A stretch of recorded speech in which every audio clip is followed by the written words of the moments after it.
Започва да свири в Сараево като басист в групата Забранено пушене. След близо 7 годишна раздяла, някои от музикантите се събират отново в Белград и групата е прекръстена The Non-Smoking Orchestra. Situacija je danas jako složena. Evo pogledajte, jedna društveno-politička ćelija naše zajednice ima orkestar, a druga nema. I ne može to tako. And on the guitar, ladies and gentlemen, the best guitar player between directors and the best director between guitar players. Come on now, stand up and say hello to Mr. Emir Kusturica. Живот в революция. Ляв сред десни и десен сред леви. Разбран, неразбран, той отвоюва правото си да изрича на глас и най-провокационните си идеи. Дори с оръжие, през 1993 в Белград предизвика на дуел сръбския ултранационалист Воислав Шешел. Не спира да проверява съмненията си, вярванията си. Екстравагантност на добротата, която различава кражбата на хляб от убийствата на милиони. Той премести ромите от другата страна, тяхната, направи ги мярка. Впрегна всички в балканското движение между живота и смъртта. Накара мнозина ей така от време на време да си викат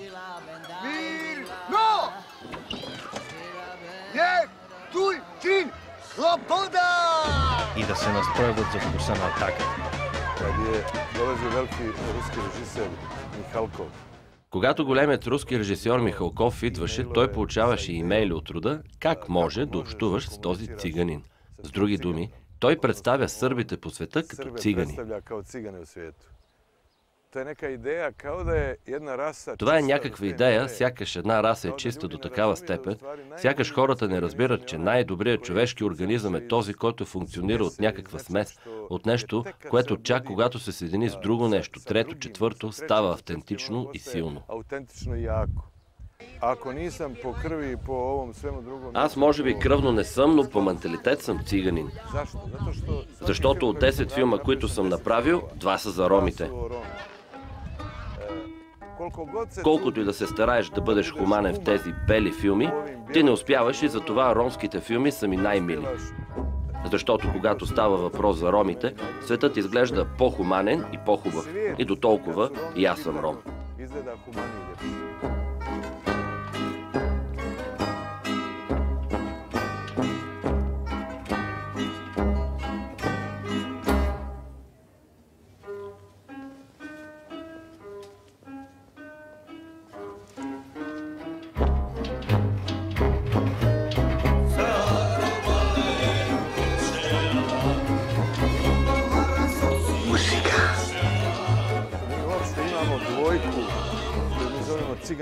Вижте, ние имаме ритъм 2/4, който наричаме циганска двойка. Но това не е само при нас, а е ритъм в Ирландия, в Америка, в Сърбия и в България. Циганската музика ми е интересна на нивото на нейната еклектичност. Няма музика в света, която толкова лесно да превръща всички музикални образци в циганска музика. Заради това е значима музика. За нашата музика някъде казват, че е цигански рок. Но най-важното е, че ние делим една и съща съдба. Прияти от едни, заклеймени от други. И тези, които са срещу ромите в Сърбия, са и срещу нас. В политически план са на страната на десницата, която е безперспективна, но не онази обикновената народна десница, а най-лошата, която от време на време иска да прочисти себе си. Има един феномен, който постоянно споменавам.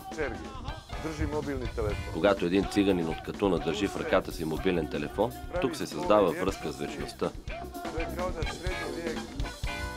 Все едно средновековието се здрависва в 21 век. А когато един нормален човек, юпито, говори по мобилния си телефон, това е нищо. Запазената хуманност, изобилието от хуманност, изобилието от човещина, които са се запазили при ромите, това е съкровището на изкуството, което ме интересува повече от каквото и да е. Най-малко ме интересува, но това го споменавам само като факт. Когато у нас ме обвиняват, че представям сърбите като цигани. Но аз имам една допълнителна теория. Вероятно, онези сърби, които са цигани, но не искат да са, подчертават това, а не онези другите, нормалните хора. Когато се каже циганин, тук не се подразбира една мощна култура, която ни е заляла от Индия, достигнала до нас, а се говори за социални боклуци, които ги имат и циганите, и всички други. Всъщност, става въпрос за потиснатото желание на малките народи да бъдат до германците, до англичаните, до французите и да кажат: не, ние не сме цигани. Което абсолютно не може да се защити като теза, защото и те, между другото, са и цигани. Само че са тъпи и не разбират, че онези никога няма да ги приемат. Така че, когато ми кажат, че представям сърбите като цигани, аз го преживявам като атака към моето творчество. От онези, които са цигани, но не искат да бъдат такива. Кои есу цигани, ali ne žele da budu. Pa pogledaj i kako izgledaju, to svaki drugi izgleda kao cigani. Šta hoće, i u Srbiji i u Bugarskoj. Майко им ебем. Това е един расистски модел. Суров, славянски, расистски модел, който не позволява да се развива това, което се вижда. Може да бъде най-лошия на света. Може да е неточен, немърлив, мързелив. Той не обича да работи. Няма талант, но ще каже: аз не съм циганин. Да ради, не талентова. Ал ще рече: аз не съм циганин. Защо тогава не си се родил като циганин, който още в утробата на майка си знае да свири?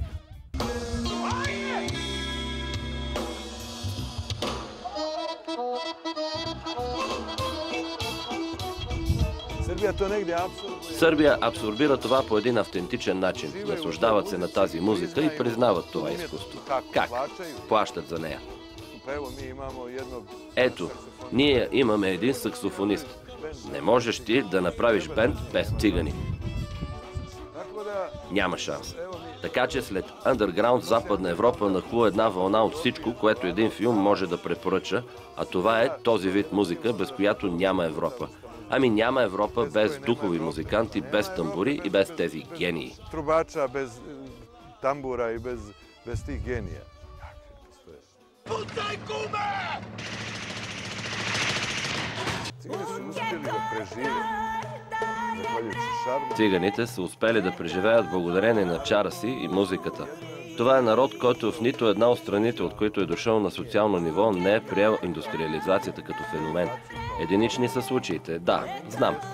Имам приятел Райко Джурич, доктор на науките. Той е много значим човек. И има такива, колкото си искаш. Но като група да преживееш Холокост, да преживееш изтребленията, всичките тези идеи, заради които някой не желае да е циганин, това е изкуство. Да преживееш без атомна бомба, без топове и танкове и да живееш така, това е най-голямото потвърждение, че си победил. Без топова, без тенкова и живети, pa to je najveća potvrda pobjede. Romi su po definiciji antiglobalisti.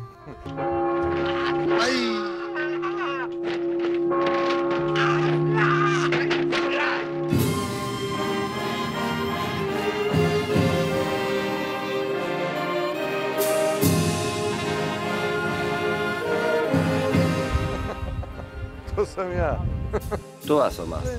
Това е нещо като докосване до всички онези граници на психологическия капацитет, който аз притежавам. Какво е онова нещо, на което аз обръщам внимание? Какво е това, от което се състои моя свят? Между другото и това, и жените, и предателствата, и всички феномени, с които аз живея, аз ги слагам във филма, така че и това. Няма да кажа за себе си, че съм някакъв голям самоубиец, но го има и това някакси. Когато се кача на някоя висока сграда и погледна надолу, си казвам: какво ли ще стане, ако скоча от тук? Какво ли ще стане там долу? Ще бъде край, а може би не. Какво ли е чувството, когато летиш? Пръсва ти се сърцето, не се пръсва. За всичко това аз размишлявам и за това. А филмите само го засмукват. Знаеш как е. И ние сме долу. И ние гледаме към върха и вероятно се питаме какво ли ще, ако се качим горе, мамка му. Имам ли достатъчно сили да се кача догоре? Знаеш ли какво? Всичко това ти е в броя на стъпките, в броя на ударите на сърцето. Всичко това е по някакъв начин Затова музиката и филмите най-прецизно и най-силно изразяват живота. Защото и нотите, както и кадрите във филма в единица време, съдържат на практика една цялостна картина на живота. И тази цялостна картина на живота въздейства по-силно, по-мощно, защото са избрани части и в музиката, и във филма, и в края на краищата въздействат много по-силно, отколкото самия живот. А животът някак си е именно това. Защо хората обичат да се напиват, когато слушат музика? Защото тя им подсказва и за живота, и за смъртта, и за вечността.